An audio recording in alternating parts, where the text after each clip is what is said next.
கண்டிப்பா நல்லது நடக்கும். சுக்கிர பகவானுடைய தசா வருடங்கள் வந்து பாத்தீங்க அப்படின்னா 20 வருடங்கள் இருக்கிறதுலே அவர் தான் வந்து அதிக வருடம். சனி பகவான் கூட 19 வருஷம் தான், இவர் 20 வருஷம்.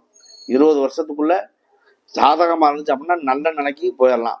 வீடு, வாச, வண்டி, வாகனம், பங்களா, வாகன யோகங்கள், ஒரு சுகபோகமான ஒரு வாழ்க்கை, ஆடம்பரமான வாழ்க்கை எங்கேயோ போயிடும். அப்ப இவங்களை பொறுத்தளவுக்கு வந்து பாத்தீங்க அப்படின்னா இந்த 4ஆம் இடத்துல 3ஆம் இடத்துல இருந்து 4ஆம் இடத்துக்கு பயிற்சி ஆயிருக்கார் கேதுவோட. அந்த இடத்தை குருவானவரும் பார்வையிடுகிறார். இதனால வந்து பாத்தீங்க அப்படின்னா ஒரு சிலருக்கு நன்மையும் உண்டு, ஒரு சிலருக்கு தீமையும் உண்டு.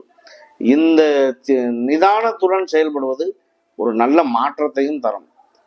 சரி, இந்த மிதுன ராசிக்கு 3 நட்சத்திரங்கள். 3 நட்சத்திரமே வந்து பாத்தீங்க அப்படின்னா மிருகசீரிஷ நட்சத்திரம்.